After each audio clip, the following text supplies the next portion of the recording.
Podcast ini bisa disimak di kbrprime.id dan platform podcast lainnya.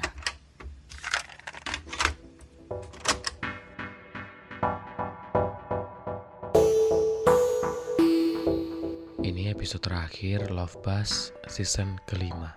Di episode terakhir ini saya ngobrol bareng Ragil Mahardika yang mungkin sudah sering seliuran di lini masa, FYP atau feed Instagram Anda.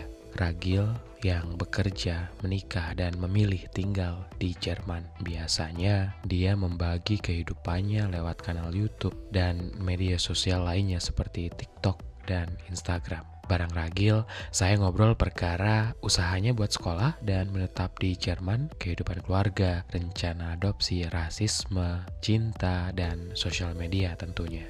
Anda mendengarkan Love Buzz bersama saya, Asrul Dwi. Love Buzz, membicarakan perkara yang tidak dibicarakan ketika berbicara perkara cinta.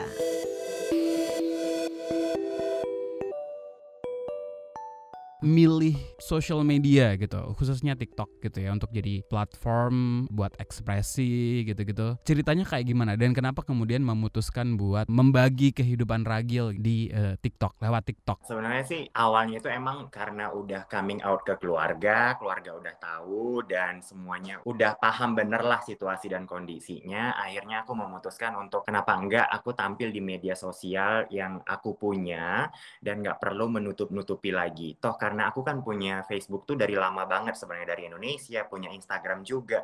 Tapi kalau foto pasti selalu foto sendirian gitu, nggak pernah foto berdua. Padahal perginya selalu berdua nih, liburan berdua gitu kan. Akhirnya karena 2014 aku udah coming out, udah semua tahu, akhirnya aku menggunakan media sosialku pada saat itu masih Facebook dan Instagram untuk kasih tahu ke orang-orang ya kalau aku happy dengan pasanganku. Dan pada saat muncul YouTube tuh tahun 2018, aku ingat banget ada teman yang bilang, "Gil, kenapa nggak bikin YouTube? Kan dirimu juga suka ngobrol, suka ngomong, suka pokoknya banci kamera," katakanlah kayak gitu ya. Jadi apa-apa kalau ada kamera aja langsung mau ngobrol aja, langsung mau happy. Akhirnya 2018 akhir aku bikin YouTube. Dan karena memang YouTube tuh mungkin pasarnya pada saat itu aku nggak bisa naik ya, walaupun sekarang udah lumayan juga sih, dari YouTube udah sampai 100 ribuan subscriber juga. Tapi di awal-awal tuh sebenarnya yang naik tuh adalah teman-teman kita yang tinggal di luar negeri yang nikah sama bule juga, tapi teman-teman perempuan yang nikah sama bule. Tapi itu sebenarnya aku sama mereka memulai YouTube itu. Dan pada saat masuk ke TikTok, sebenarnya karena aku tuh punya TikTok tuh tahun 2016 kalau nggak salah, masih nama yang Musical.ly ya kan. Karena ngerasa nggak pandai main TikTok, akhirnya aku hapus. Tapi di tahun 2020 aku download lagi TikToknya karena itu selagi pandemi kan. Jadi di Jerman tuh benar-benar lockdown, nggak bisa ngapa-ngapain. Mau ke bioskop nggak ada, tutup. Mau jalan sama teman nggak boleh. Mau ngapain nggak boleh. Akhirnya aku kepikiran mau nge-YouTube juga temanya udah habis. Karena yang mau diceritain kan juga seputar kehidupanku. Kalau lagi lockdown apa juga yang mau diceritain. Toh kita nggak bisa pergi jalan-jalan.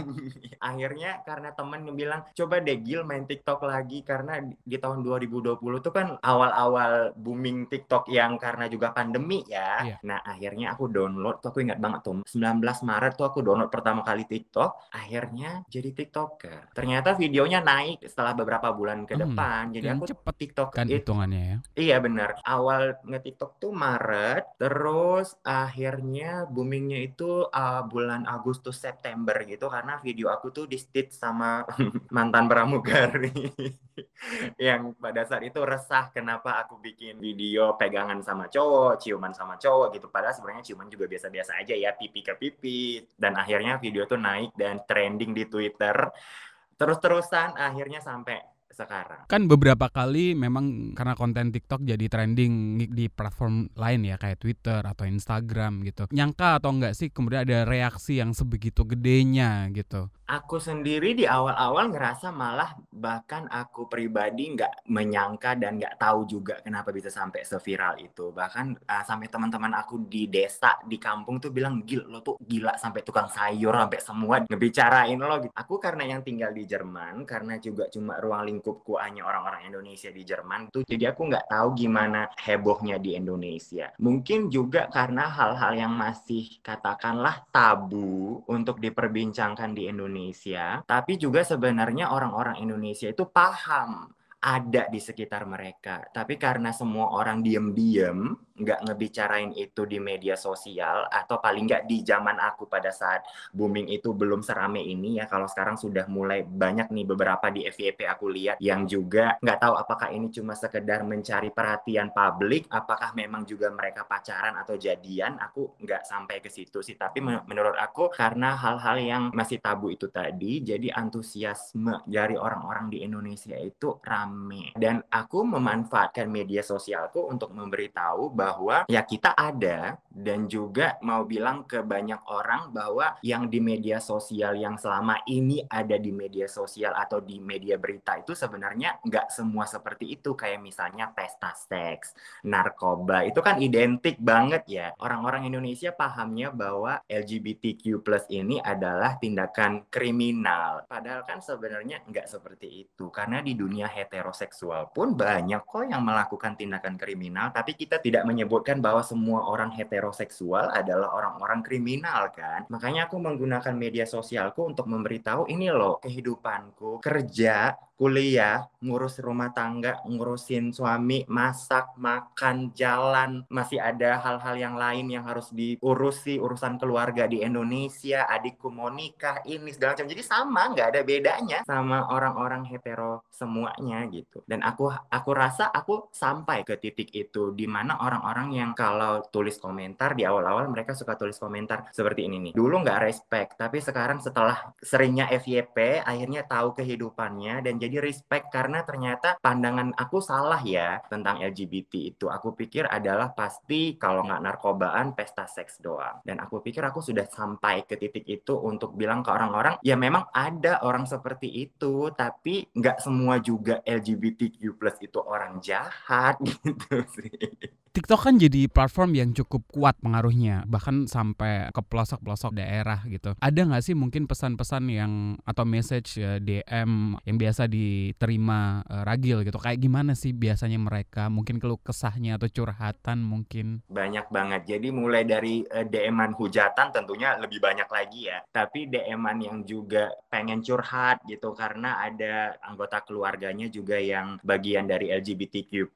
Terus aku tuh pernah sampai bikin grup WhatsApp, grup di WA itu ada untuk ibu-ibu yang suaminya adalah LGBTQ+ gitu loh. Jadi aku sempat bikinin grup untuk mereka untuk ngobrol, karena saking banyaknya yang pada saat aku mulai viral di YouTube tuh juga banyak banget DM-an yang masuk yang untuk bilang, Mas pengen curhat nih, gimana sih kalau suamiku seperti ini A, B, C, D, E, ya mereka jelaskan lah seperti apa kehidupan percintaan dan kehidupan ranjangnya mereka gitu. Dan itu tadi mungkin karena edukasi seksual itu masih sangat minim di desa-desa atau di kota-kota kecil ya di Indonesia. Kalau di Jakarta, Medan, Bandung, Surabaya, Bali ya oke lah ya, semua orang udah paham gitu. Tapi kalau kita balik lagi ke desa-desa terpencil, dan TikTok ini kan menjaring orang-orang sampai ke desa-desa paling-paling pelosok ya. Yang penting ada internet, mereka punya TikTok gitu. Dan mereka baru sadar di situ ternyata ada orang-orang yang memang ya cowok suka cowok, ya cewek suka cewek. Dan aku jadi tempat curhatnya mereka juga sebenarnya. Sampai kelabakan juga ya saking banyaknya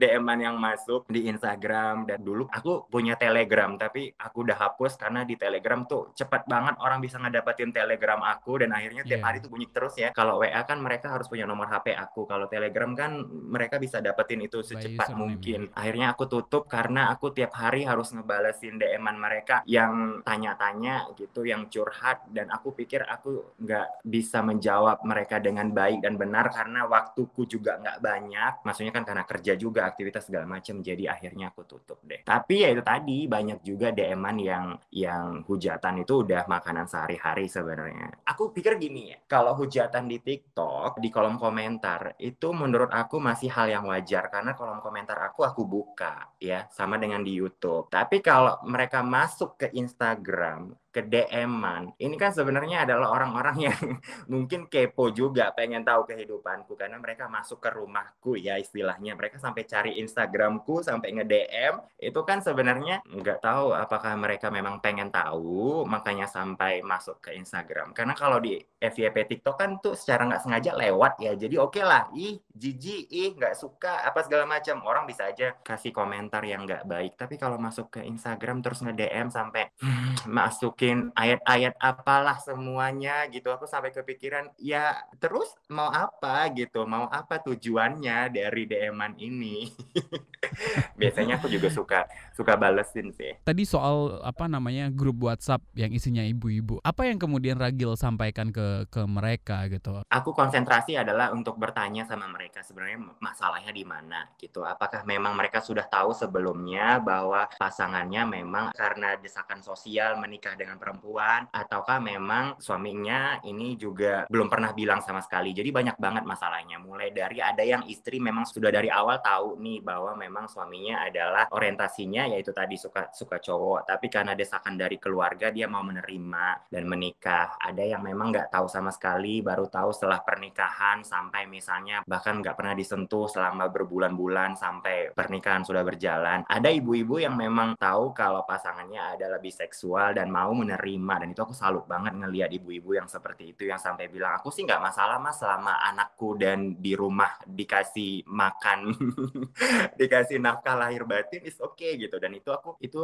salut banget. Jadi di situ aku cuma mau bertanya sebenarnya masalahnya di mana, karena kan yang menjalani kehidupan adalah mereka ya. Dan aku selalu bilang aku tidak menyuruh siapapun untuk menceraikan pasangannya segala macam di situ, tapi aku selalu bilang ibu tahan nggak sama hubungan ini, mau nggak hubungannya seperti ini. Banyak dari mereka bilang ya udah mas nggak apa-apa, monggo silahkan gitu. Dan aku bilang is okay, berarti kan ibu bahagia di situ. Tapi satu pesan aku sih selalu ke mereka untuk bilang kalau sudah nggak bahagia lebih bagus nggak usah dijalanin, nggak usah diteruskan, karena sayang banget kan hidup tuh cuma sekali itu. Tapi si ibu bertahun-tahun harus menerima keadaan dan nggak bahagia sama kehidupannya. Aku bilang di situ sih selalu. Bahkan sampai ada yang setelah aku ngomong gitu dia berpikir dan dia bilang oke mas aku kayaknya mau minta cerai, karena memang ya itu tadi gitu, bahagia orang itu kan berbeda. Aku lebih membuka jalan pikiran mereka sih untuk memilih apa yang mereka saat ini hadapi. Mau berjalan silahkan gitu. Dan aku sampai ada beberapa yang orang-orang yang akhirnya setelah bercerai mereka DM aku pribadi lagi untuk bilang mas aku udah sampai ke titik itu, udah cerai, keluarganya udah tahu segala macam. Dan aku bilang sekarang ibu happy,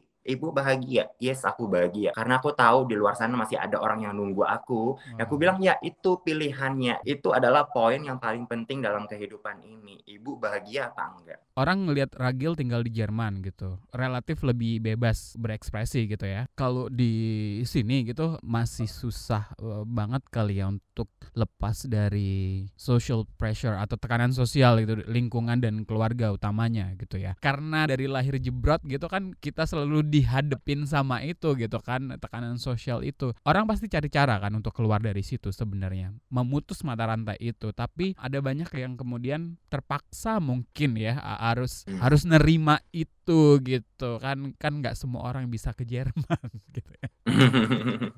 Iya sih benar. Mungkin kalau dibilang aku punya privilege ya sampai ke Jerman, tapi sebenarnya kalau dilihat dari background aku juga dari keluarga yang sama sekali bukan keluarga yang mampu untuk sampai ke titik ini. Tapi Ragil memang dari dulu adalah Ragil yang bermimpi untuk keluar dari apa yang dia punya saat itu atau apa yang dia tidak punya saat itu ya. Karena memang kita dari keluarga yang minim banget, bahkan untuk makan sehari-hari aja kita kekurangan. Jadi orang kan melihatnya sekarang dari media sosial aku, oke, mungkin Ragil lagi di London, lagi di mana, lagi di ini, lagi di itu ya.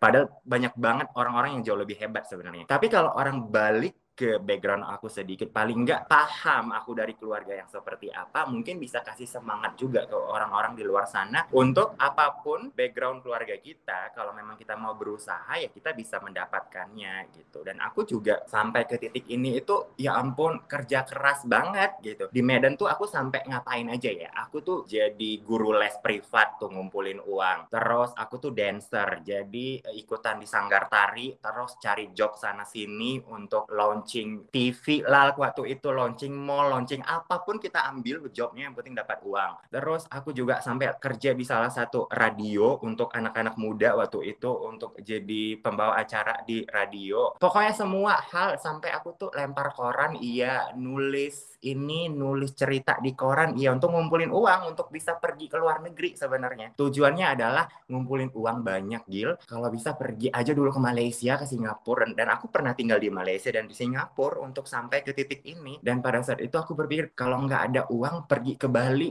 kemana, pokoknya keluar dari Medan. Pokoknya aku nggak mau lagi tinggal di Medan, karena menurut aku pada saat itu tekanan keluargaku di Medan dan juga tekanan lingkunganku itu terlalu kuat gitu. Orang-orang tamat SMA, teman-temanku udah pada nikah semua gitu.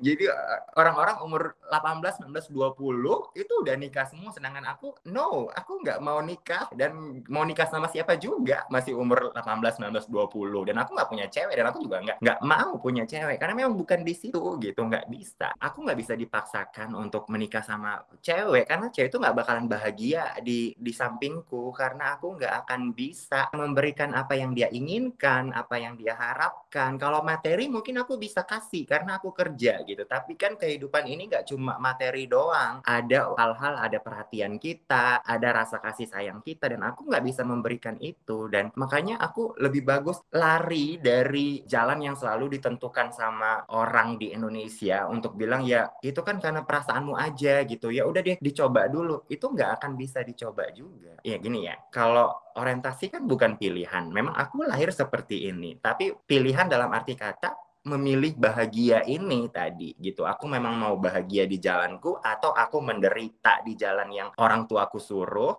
dan aku memasukkan orang-orang dalam kehidupanku itu juga jadi sama-sama menderita. Akhirnya ya aku pergi dan mendapatkan apa yang aku dapatkan sekarang. Dan banyak orang yang salah kaprah sih. Banyak orang bilang, ya lo kan diundang sama suami lo sekarang, makanya tinggal di Jerman. Ya, diundang dari apa? Aku sebelum nikah, sebelum pacaran sama si Fred, aku udah tinggal di Jerman duluan. Karena memang aku udah sampai ke titik itu pada saat itu untuk merantau ke luar negeri. Aku punya kesempatan, aku punya katakanlah keahlian ya, karena memang pada saat itu aku belajar bahasa Jerman otodidak, dan aku memang sempat kuliah juga di Medan, kuliah bahasa Jerman, dan akhirnya sampai ke Jerman. Jadi sebenarnya gini yang mau aku bilang, orang-orang selalu berpikir ya orang kaya aja sih bisa untuk sampai ke titik ini gitu. Memang banyak banget kok teman-teman kita yang dari LGBTQ+, memang dari kalangan yang cukup sangat terhormat di Indonesia, tapi banyak banget juga dibandingkan dari mereka orang-orang yang dari kalangan bawah sampai ke titik ini gitu. Entah itu dengan kuliah, kerja, atau juga akhirnya yang dapat pasangan. Dan aku pikir kalaupun nggak ada kesempatan untuk tinggal di luar negeri, aku pada saat itu mau memilih untuk tinggal di luar kota ya, karena aku pikir kalau aku jauh dari lingkungan keluargaku aja, entah itu dari Medan, Jakarta, paling nggak aku bisa sedikit lebih bebas sih, lebih bebas berekspresi, dan juga lebih bebas untuk jadi diri sendiri, mencari jalan gimana caranya aku bisa happy. Tapi kemudian membagi kehidupan dengan sangat transparan gitu ya, terbuka gitu di social media. Tadi sempat nyebut juga sudah melela atau coming out ke keluarga dari 2014. Waktu itu kayak gimana proses coming out Ragil ke keluarga? Kalau diceritain jadi panjang nanti ini podcast. Flashback sedikit ya, 2009 aku lulus SMA, lalu aku kuliah bahasa Jerman di Medan di salah satu universitas negeri. Dan 2010 aku keluar dari kampus, karena itu tadi memang dari keluarga yang nggak terlalu banyak uang. Jadi pada situ aku hanya untuk cari satu kesempatan untuk bisa belajar bahasa asing dengan murah, karena pada saat itu di kursus-kursus semuanya mahal ya, juta-jutaan, dan akhirnya kalau kuliah cuma 600.000 per semester. Murah banget ya kan. Jadi kuliah. Nah, dengan bekal aku ini, bisa bahasa Inggris sedikit, bisa bahasa Jerman sedikit, aku memang mau pergi keluar. Makanya tinggal di luar negeri, di Malaysia, di Singapura, pernah di Bali, pernah di Jogja juga. Dan akhirnya 2012 kesempatan datang ke Jerman. Kesempatan mengikuti salah satu program yang memang diikuti anak muda. Kalau teman-teman tahu, ini kan programnya memang ada ya, namanya programnya au pair. Kalau kayak di Australia itu yang kayak working holiday gitu. Jadi kita tinggal 1 tahun di Jerman atau di negara lain dan berkesempatan untuk belajar bahasanya. Nah, 2012 tinggal di Jerman sampai 2013, 1 tahun tinggal sebagai au pair, lalu nggak mau pulang lagi. Nggak mau pulang dalam arti kata udah nyaman betah di Jerman. Dan cari cara untuk bisa tinggal di Jerman dengan legal, dengan baik, bukan dengan cara yang tidak baik ya. Tidak perlu dijabarkan di podcast ini, jalan yang tidak baik. Akhirnya dapat kesempatan kerja sosial di salah satu panti untuk anak-anak berkebutuhan khusus. Ini juga yang jadi bidang aku sekarang sebenarnya, karena memang dari situ, dari kerja sosial itu aku sudah tertarik. Dan 2014 pacaran, dapat pacar sana sini. Biasalah ya kalau tinggal di Eropa, ngedate A, B, C ya kan, disakitin, nangis ya gitu. Besoknya dapat lagi yang lain. Tapi nggak berani posting di media sosial. Waktu itu aku aktif banget di Facebook dan di Instagram, karena menurut aku gini, orang-orang di luar sana pengen tahu kehidupanku seperti apa di Jerman. Dan kalau teleponan sama keluargaku tuh capek banget, tiap hari teleponan cuma mau bilang aku lagi di sini A, B, C, D, E. Jadi kenapa nggak aku update aja, update foto, story di Instagram untuk tahu bahwa aku lagi ngapain aja. Tapi aku berpikir, kalau aku ngedate, ya nggak mungkin juga kali ya aku posting ngedate-nya sama cowok gitu. Kalau sama cewek sih nggak masalah. Nah, di tahun 2014, aku bilang ini waktunya untuk aku kasih tahu ke keluarga. Aku pikir gini, keluarga aku udah tahu dari gerak-gerikku dari kecil, ya emang begini, mau gimana lagi gitu ya. Dan keluarga, tetangga ya memang tahu aku memang begini. Memang kalau aku selalu bilang ya aku cowok feminin ya, aku memang begini, mau gimana lagi gitu. Tapi mungkin mereka tidak kepikiran kalau, maksudnya mungkin hanya berpikir semoga hanya gerak-gerik luarnya aja, tapi bukan orientasi seksual yang sesungguhnya. Akhirnya udah 2014, karena aku udah nggak mau lagi nutupin semua keadaan yang terjadi, dan aku bilang ke mamaku, ke bapak juga, ke almarhum bapak waktu itu, bilang kalau aku ngejelasin sih sebenarnya simpel banget ya. Aku cuma bilang aku punya pacar cowok dan kita rencana mau ke Indonesia. Kalau kalian mau, setuju, kita ke Indonesia, kita ketemuan. Kalau enggak, ya enggak apa-apa. Nah, di situ lalu ada gejolak dari keluarga aku dong, nangis-nangisan. Ada mama juga yang nangis, ada bapak juga yang sedih segala macam. Tapi karena mereka memang udah tahu anaknya berbeda, jadi di situ cuma bilang, ya apakah ini kesalahanku sebagai orang tua gitu-gitu ya. Biasalah kalau kita proses coming out itu kan pasti orang tua selalu bilang ini pasti salah didik kita lah, ini bang sama maksudnya itu mama aku bilang sama bapak aku. Tapi aku selalu bilang ke mereka, nggak ada salah siapapun di sini, karena aku tidak pernah menyalahkan siapapun gitu. Waktu itu cuma mama sama bapak aja sih sebenarnya yang aku kasih tahu, karena menurut aku keluarga yang lain nanti dengan sendirinya bakalan tahu kok kalau aku sudah sampai di titik itu. Jadi yang paling penting adalah bapak sama mama aku doang yang tahu. Dan mereka akhirnya tahu, dan kita lost contact tuh sekitar 6 bulan atau 9 bulan, karena memang aku pikir semua pihak di sini masing-masing butuh waktu. Aku butuh waktu untuk memberikan mereka waktu juga sih sebenarnya. Aku butuh waktu untuk memberikan mereka waktu. Untuk mencerna, biar mereka ya? juga benar. Jadi mereka mencerna semua apa yang aku bilang, apa yang aku jelaskan, dan apa yang selalu jadi pertanyaan mereka. Karena kan mereka bertanya ya, sejak kapan, terus seperti apa gejolak itu dalam dirimu segala macam. Tapi aku bersyukur waktu itu mama sama bapak aku punya circle juga yang memang di Medan itu bukan yang bisa memberitahu ke mereka bahwa LGBT itu memang ada. Jadi mama aku tuh punya circle yang memberikan informasi bukan dari pihak aku, tapi dari pihak-pihak lain yang memang menjelaskan, ya di Eropa itu wajar Bu, begini. Ya memang seperti itu. Bahkan nggak cuma di Eropa, di Indonesia, di kota-kota besar pun sebenarnya udah banyak kan, kayak di Jakarta gitu ya. Nyokap berarti sengaja nyari informasi soal itu ya? Yes.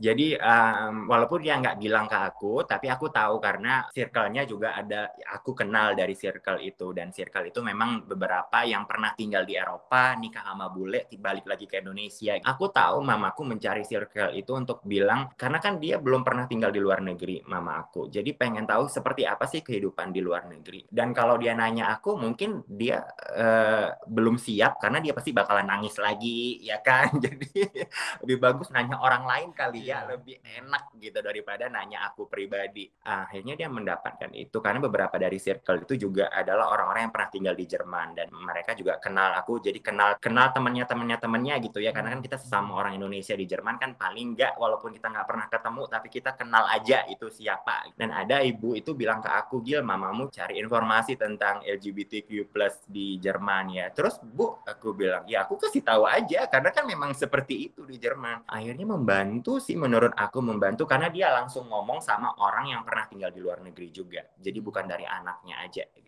Akhirnya setelah 6 bulan, mau 9 bulan kalau nggak salah, 6 bulan atau paling nggak minimal 6 bulan lah pada saat itu lost contact. Terus akhirnya kita teleponan balik lagi, terus mama aku di situ bilang, ya udah kalau memang ini jalan hidupmu, ya mau gimana lagi, mau dirubah yang seperti yang kau bilang, mau rubah juga nggak bisa gitu. Kalau memang udah mantap sama kehidupanmu, udah tahu jalannya, ya udah, tapi jangan pernah lupakan orang tua. Gitu. Aku bilang, no, apa sebenarnya gitu, karena nggak ada hubungannya juga LGBTQ+ aku sebagai gay ini dengan tanggung jawab aku sebagai seorang anak segala macam, nggak ada. Ini dua jalur yang berbeda, bukan serta-merta aku orientasinya berbeda terus aku jadi anak yang durhaka lupa sama orang tua, nggak gitu kan. Dan di situ aku membuktikan sama orang tua aku kalau aku bahagia dengan apa yang memang aku ingin kan, dan apa memang jadi memang ini udah jalannya Mam gitu. Jadi akhirnya 2015 kita udah, aku pikir gini loh, orang tua aku tuh kalau menerima kayaknya terlalu susah untuk mengatakan menerima, paling nggak mereka menghargai pilihanku.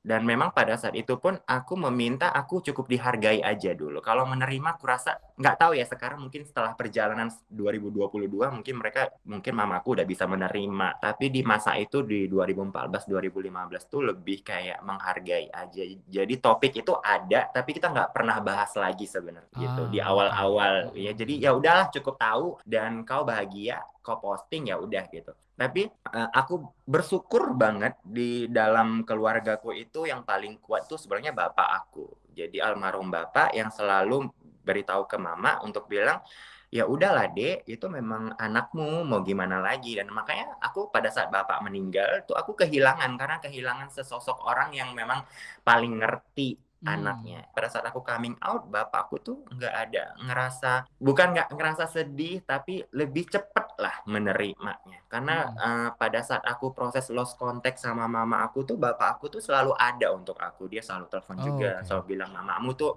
nangis kalau ketemu sama orang-orang, ketemu sama circle yang mendukung, atau nangis juga kalau ketemu sama circle yang nggak mendukung. Karena kan nggak tahu ya, ibu-ibu yang selalu menghujat mama aku nih mungkin bisa dengerin podcast ini kali ya. Anaknya tolong dong dengerin, kasih ke mamnya untuk dengerin podcast ini. Jadi kalau mau menghujat jangan hujat mama aku, tapi silahkan hujat aku aja gitu. Karena mama aku tuh dapat tekanan dari sosialnya dia di Medan itu juga cukup sangat berat. Itu yang bikin mama aku tuh sering nangis ya. Aku kan nggak tahu kalau mama aku tuh nangis. Jadi dia tuh curhatnya kan ke bapak ya. Jadi bapak yang selalu bilang tuh, mamamu nangis tuh baru pulang pengajian karena tadi tema ini dibahas segala macam. Aku bilang, what gitu. Kalian itu pengajian itu ngapain sih? Menggosip? No kan gitu. Makanya aku pernah bikin video yang cukup sangat viral pada saat itu karena aku bilang menggosip itu juga dosa. Jadi kan ada soundtrack itu di TikTok ya, jadi aku bikin itu karena aku berpikir udah dong gitu, nggak perlu bahas aku di pengajian juga kan, bahas apa kek gitu. Istilahnya gini loh, mama aku tuh datang ya, mereka udah langsung gosip aja tuh anaknya tuh sampai dibilang pelacur laki-laki lah di Jerman karena hidupku mewah segala macam. Hey hello, aku kerja loh.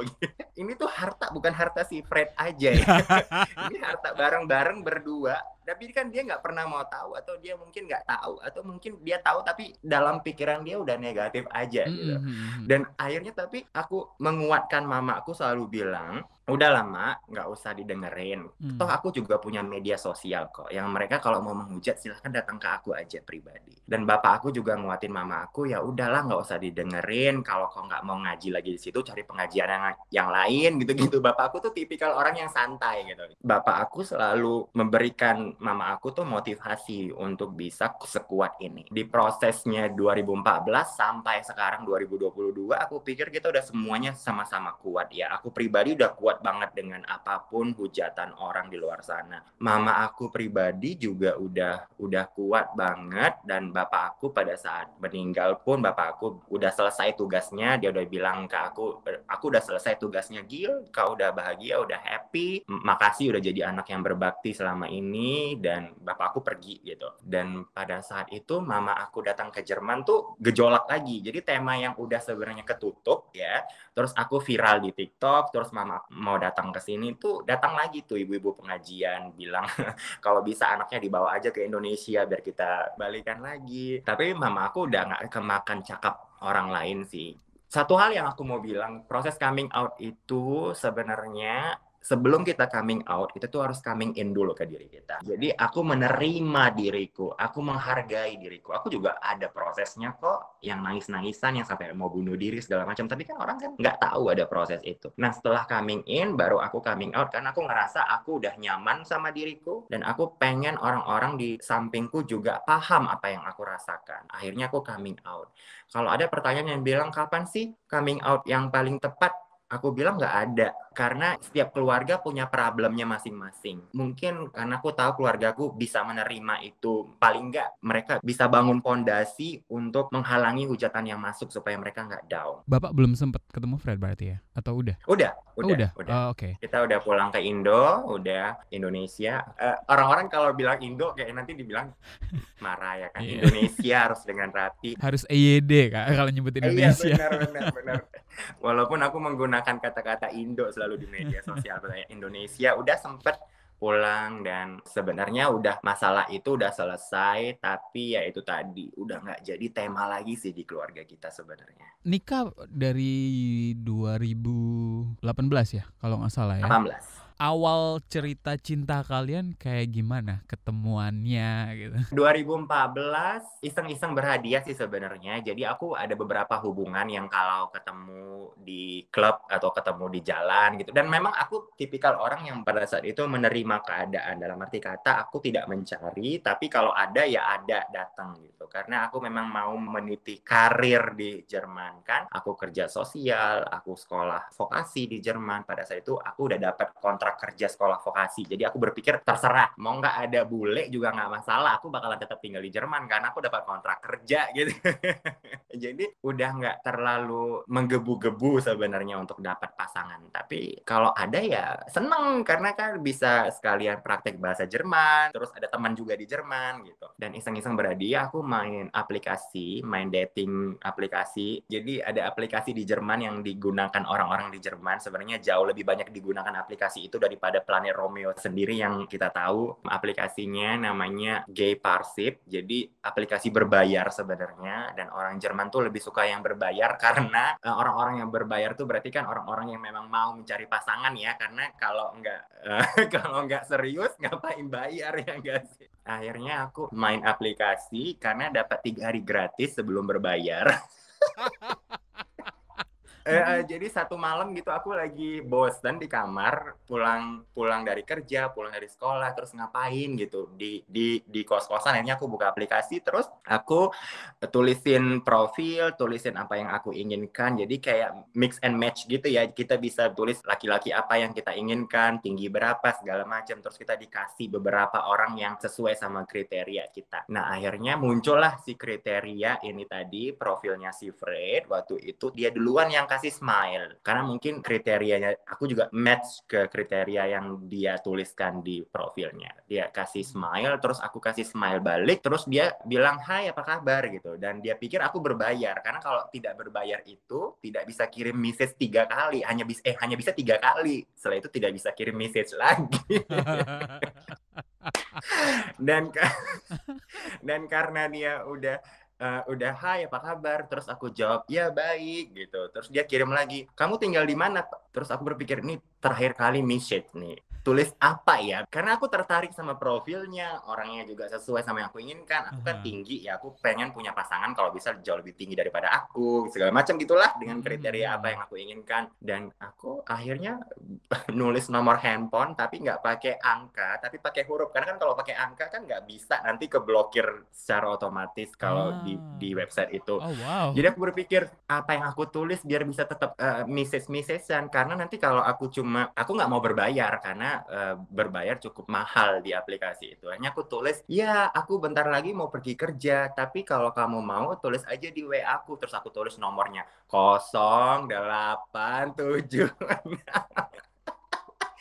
Agak. Terus dia bales, tapi aku udah nggak bisa bales lagi dan udah nggak bisa baca karena kan udah namanya gratisan ya. Setiap profil tuh kita bisa 3 kali doang kirim-kiriman message. Kalau dia memang berbayar, aku tahu karena setelah kita kenalan pun dia bilang dia itu udah hampir 2 tahun berbayar di aplikasi itu. Karena sebenarnya dia bayar 1 tahun, di tahun kedua dia lupa matiin abonemennya, jadi kebayar lagi 1 tahun. Dan beruntungnya memang di tahun itu aku kenal dia. Jadi sebenarnya sama-sama laki lah ya, sama-sama beruntung. Aku beruntung di 3 hari gratis itu dapat kenalan, dan dia beruntung karena lupa matiin pembayaran, akhirnya ketemu sama aku. Dan dia setelah beberapa jam terus chatting aku di WA, dia bilang, "Hey, ini aku Frederick yang tadi," gitu. Dan ya udah akhirnya lanjut chatting-chattingan intensif banget tuh 2 minggu, ketemuan sekali, 2 kali, 3 kali, 4 kali. Kalau nggak salah ketemuan 4 kali ya, baru dia bilang dia suka dan cinta. Cinta ya. Wow. Akhirnya ya udah dari 2014 bulan Januari itu kita chatting, 2014 Februari aku ingat banget tuh 3 hari sebelum Valentine kita ketemuan, terus Mei 2014 kita jadian. 2014 jadian, pacaran, 17 aku pindah ke rumahnya karena aku udah selesai sekolah vokasi. Waktu itu aku kasih ultimatum, maksudnya gini, aku tipikal orang yang berani, kalau mau ayo, kalau enggak gitu ya.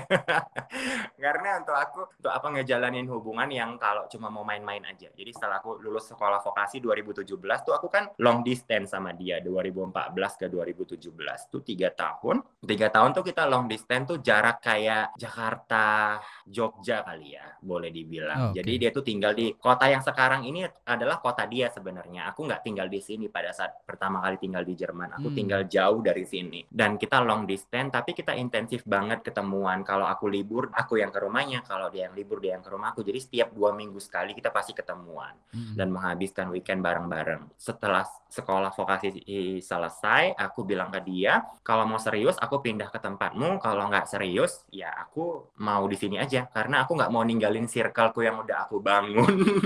Teman-temanku hanya untuk orang yang kita nggak tahu beneran bakalan jadi pasangan apa enggak. Dan dia 2017 bilang, ya aku serius dan aku mau nikah sama kamu. Dan ya udah, ayo aku pindah 2017 ke kota dia, ke apartemen dia, dan 2018 kita nikah. Adaptasinya kayak gimana sih Gil waktu itu? Aku pikir gini ya, aku ketemu sama Frederick itu walaupun long distance intensif sih ketemuannya. Jadi kita selalu ketemuan 2 minggu sekali. Aku sering main ke apartemen dia waktu itu. Aku punya kunci apartemen dia. Aku kalau libur, kalau cuti kerja tuh pasti di rumah dia seminggu, kadang 10 hari. Jadi proses adaptasi waktu pindah juga nggak terlalu repot karena memang aku udah paham positif negatif dari seorang Fred misalnya ya. Tapi susahnya adalah aku dari kota cukup besar, Mannheim walaupun kota kecil tapi rame gitu dibandingkan Bamberg, karena kan Mannheim tuh kota orang asing ya, karena banyak banget orang asing tinggal di Mannheim. Terus tiba-tiba aku harus pindah ke kota kecil yang nggak ada orang sama sekali. Oh ya ada sih sebenarnya orang, tapi ya kalau dibandingin susah. Adaptasinya lebih ke situ sih. Adaptasi lebih ke lingkungannya si Fred. Tapi aku tahu pada saat itu karena aku cinta sama dia dan dia juga memberikan kasih sayangnya ke aku pikir aku bisa melewati itu dan akhirnya ya toh nyaman juga sih di sini. Sampai akhirnya kemudian ada rencana buat adopsi juga ya kalau nggak salah. Itu sekarang prosesnya udah sampai mana? Dari awal aku kenal Fred itu memang tujuan kita adalah hidup bahagia. Aku sebelum kenal Fred tuh kenal beberapa orang yang cuma mau have fun doang atau nggak sampai ke omongan sampai ya nanti kalau mau nikah, punya rumah, terus punya anak gitu. Dan aku sama Fred memang dari awal ada proses, ada pikiran itu selalu dalam perbincangan kita. Pengen banget tuh punya rumah, terus pengen banget punya anak. Dan akhirnya memang 2020 kita putuskan ikutan proses adopsi. Ini udah menjelang 2 tahun. Dan proses adopsinya udah selesai. Tinggal 1 kali lagi nih seminar yang harus kita ikutin. Karena harus seminar, ada banyak banget tahapnya ya. Dan tahap seminar ini adalah tahap akhir yang dimana si pihak adopsi itu sudah hampir 99% kayak bilang ya udah kalian memang cocok gitu. Setelah kita ikutan seminar itu kita dapat suratnya bahwa kita sudah selesai, sudah siap dan ready untuk dapetin anak. Emang sengaja pengen yang dari bayi gitu ya? Adopsi di Jerman memang adanya cuma dari bayi. Oke. Jadi mereka tidak memberikan hak adopsi lagi kalau anak itu sudah besar. Kecuali kalau kita jadi foster dulu. Kalau kita jadi orang tua asuh dulu, anaknya kita asuh setahun 2 tahun, baru nanti pihak pengadilan memutuskan kita boleh adopsi apa enggak. Kenapa nggak milih fostering dulu? Udah siap ngasuh bayi gitu?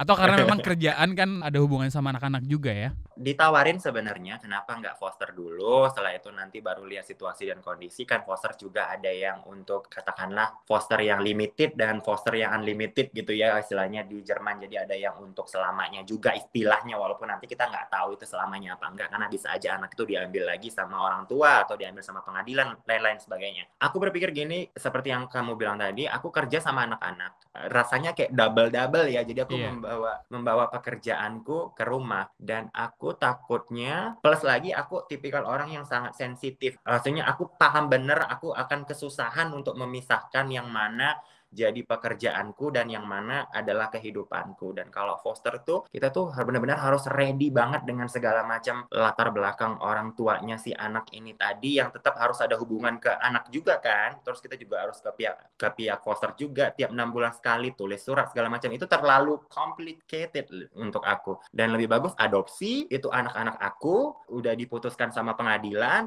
ada suratnya, dan aku bisa mendidik anak aku dari awal banget. Dan si Fred juga bilang kalau foster kita tuh takutnya nanti udah sayang-sayang banget anaknya tiba-tiba pengadilan bilang oh sorry anaknya harus dikembalikan lagi dan diambil. Dan aku nggak bisa ngebayangin kalau udah setahun 2 tahun ngasuh anak terus anaknya diambil. Kenapa sih sekarang gitu waktu yang tepat untuk memulai proses adopsi ini? Itu relatif masih muda kan sebenarnya?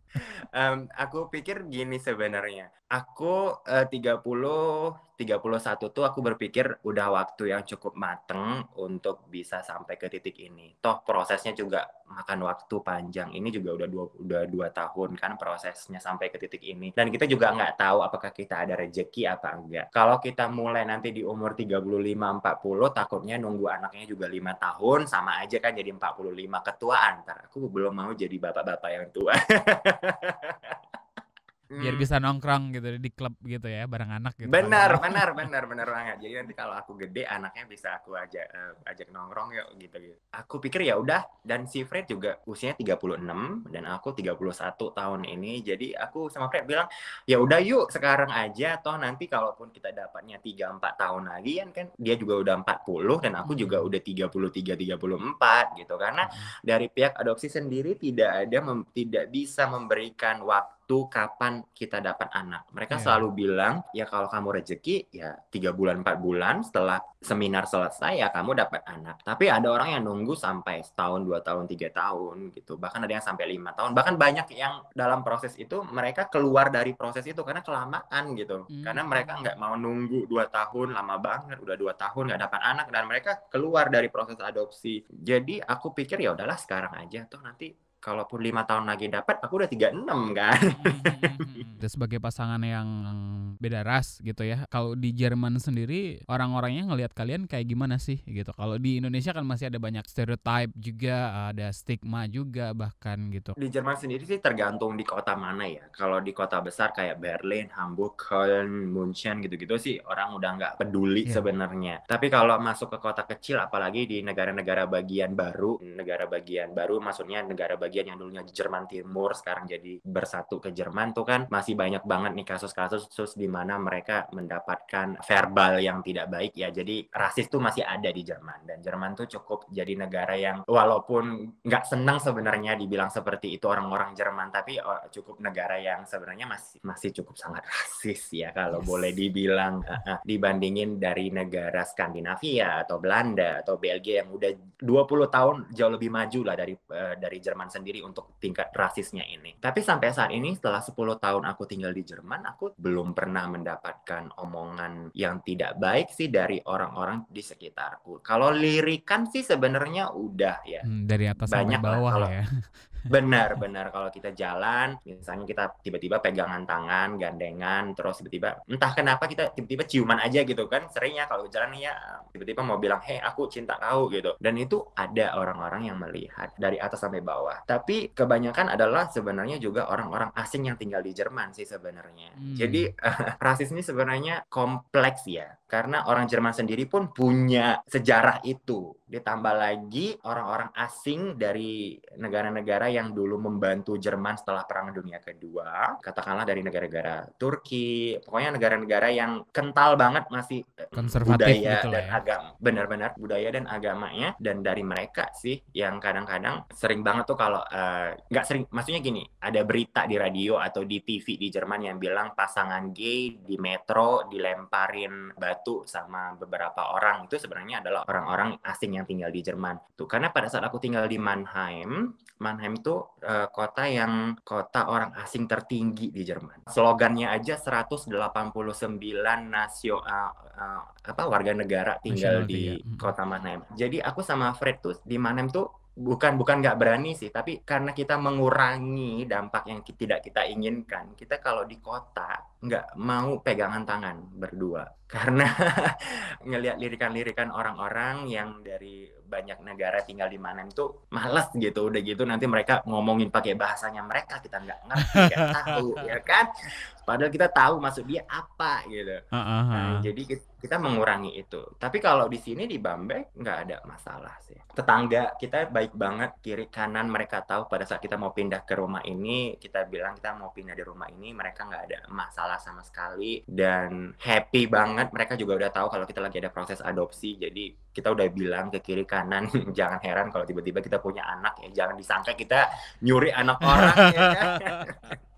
Jadi udah kasih tahu, karena dari pihak adopsi juga bilang udah bisa dikasih tahu kiri kanan biar mereka nggak kaget tiba-tiba kalian crot dapat anak aja gitu kan. Dan aku harapkan ya, tipikal orang Jerman kan tipikal orang yang sangat terbuka ya. Jadi kalau mereka ada masalah, mereka biasanya selalu langsung bilang ke kita gitu. Dan sampai saat ini mereka nggak ada bilang apapun. Dan kita juga aktif sih di desa. Ini tuh kan sebenarnya walaupun kota Bamberg, tapi kan kita tinggal agak di luar dari kota Bamberg juga ya. Kayak satu kecamatan beda lah gitu. Kita aktif juga di kecamatan ini untuk tampil di acara-acara kecamatan. Aku pribadi juga kalau diundang aku datang, kalau ada acara-acara diundang, kalau aku libur aku datang, aku selalu menyempatkan diri untuk datang untuk bilang hai gitu. Itu kan supaya dikenal aja, supaya mereka juga tahu kalau kita bukan orang yang sombong segala macam. Jadi biar berbaur. Apalagi komunikasinya gampang gitu kan. Biasanya mereka lebih senang lagi kalau orang bisa ngomong bahasa Jerman gitu kan. Orang Jerman tuh paling senang kalau sama sebenarnya kayak orang Perancis ya. Jadi orang Jerman tuh paling senang kalau, aku pikir semua negara lah, aku juga senang kalau ada bule yang bisa bahasa Indonesia di Indonesia. Ya nggak sih? Karena lebih ngerasa nyaman, dan orang Jerman juga seperti itu. Kalau kita bisa bahasanya, mereka cukup lebih respect, karena apalagi kita tinggal di sini kan, banyak oma-oma, opa-opa yang udah tua juga. Dan aku juga selalu bilang kalau butuh bantuan ya telepon atau kasih tahu gitu. Apalagi di masa pandemi kemarin tuh ya, banyak banget oma-opa yang kesusahan belanja, dan aku sama Fred tuh bantuin oma sebelah. Jadi kalau setiap kita belanja, kita telepon dia atau paling nggak bilang kita mau belanja, mau dibawain apa gitu.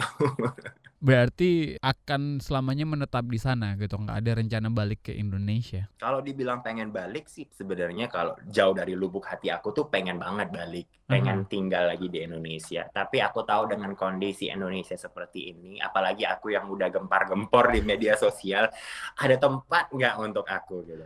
Ada tempat nggak untuk dinas sosial memperkerjakan aku di Dinas bidang yang aku sosial. kuasai.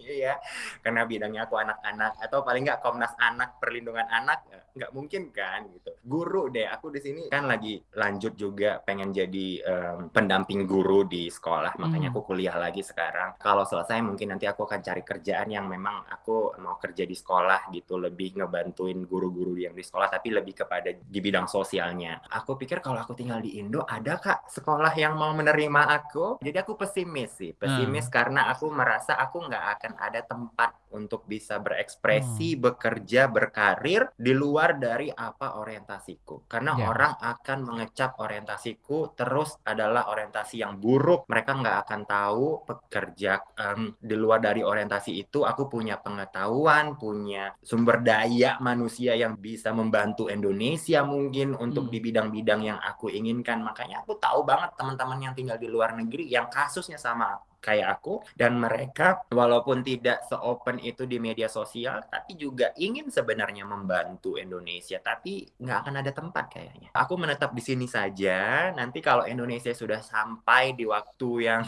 kita inginkan, paling nggak bisa memisah apa orientasi seksual dengan apa pekerjaannya. Karena aku lihat kan di podcastmu juga kan seorang TNI atau aparat kepolisian, kan karena orientasinya dipecat segala macam. Nah gimana kalau aku kerja jadi guru ya? Itu orang tua bakalan demo dan bakalan bakar sekolahnya. Karena nggak akan mau anaknya diasuh sama si ragil yang orientasinya buruk lah, jahat lah, segala macam. Padahal aku tidak akan mengajarkan anak itu untuk jadi gay juga. Karena apa yang mau diajarin ya kan? Nanti juga tumbuh dengan sendirinya kalau dia ada perasaan itu. Aku berharap banget Indonesia bisa paling nggak maju dalam masalah hal ini ya. Bukan berarti aku menuntut Indonesia untuk melegalkan pernikahan LGBT, terus macam-macam segala macam. Tapi aku lebih mau dasarnya dulu deh. Dasarnya itu adalah teman-teman yang LGBTQ+ itu bisa kerja tanpa ada diskriminasi karena orientasinya. Itu aja deh dulu, itu aja. Kalau itu udah sampai ke titik itu, aku senang banget karena berarti Indonesia sudah nggak ada masalah lagi. Teman-teman kita yang dokter, aparat kepolisian, guru dengan orientasinya ya. Satu pertanyaan terakhir, arti atau makna cinta buat Ragil apa? Aduh. Makna cinta, Cile, aduh. Ini pertanyaannya malah susah pula yang terakhir. Cinta adalah sahabat, udah kayak film Bollywood ini. Ada. Apa ya cinta itu menurut aku adalah dimengerti dan mengerti sih. Itu yang paling pentingnya. Aku cinta sama Fred karena aku dimengerti sama dia dan aku mengerti dia, dan aku juga cinta sama keluargaku seperti itu. Cinta sama teman-temanku, sahabat-sahabatku sekarang yang terserah orang mau bilang apapun, mereka tetap jadi sahabat aku yang paling terdepan gitu. Mau ribuan hate comment yang datang, mereka juga tetap bilang, Gil, ya udah, gue sahabat lo, jadi datang. Jadi cinta tuh menurut aku gitu, mereka ngerti aku dan aku juga ngerti keadaan mereka seperti apa, dan aku tidak mau memaksa mereka juga masuk ke dalam ruang lingkup hidup aku dengan hate comment ini. Makanya aku kalau bilang sama teman-temanku, kalau kalian bacain hate comment, kalau kalian nggak sanggup, udah deh kalian tutup aja medsos kalian, nggak usah dibacain karena kasihan mereka. Jadi aku ngerti juga mereka nggak akan bisa sekuat aku. Itu sih. Kalau kamu punya saran, komentar, atau ingin berbagi cerita, boleh banget. Email ke podcast@kbrprime.id dan tulis Love Buzz untuk subjek emailnya. Undang-Undang Dasar 1945 menyebut setiap orang berhak bebas atas perlakuan yang bersifat diskriminatif atas dasar apapun dan berhak mendapat perlindungan atas perlakuan yang bersifat diskriminatif. Nyatanya, diskriminasi atas dasar gender dan seksualitas masih terjadi. Dan Ragil menunggu itu untuk berhenti. Lalu mungkin kembali ke Ibu Pertiwi. Love Buzz, membicarakan perkara yang tidak dibicarakan ketika berbicara perkara cinta. Kunjungi kbrprime.id untuk menyimak beragam podcast lainnya dari KBR.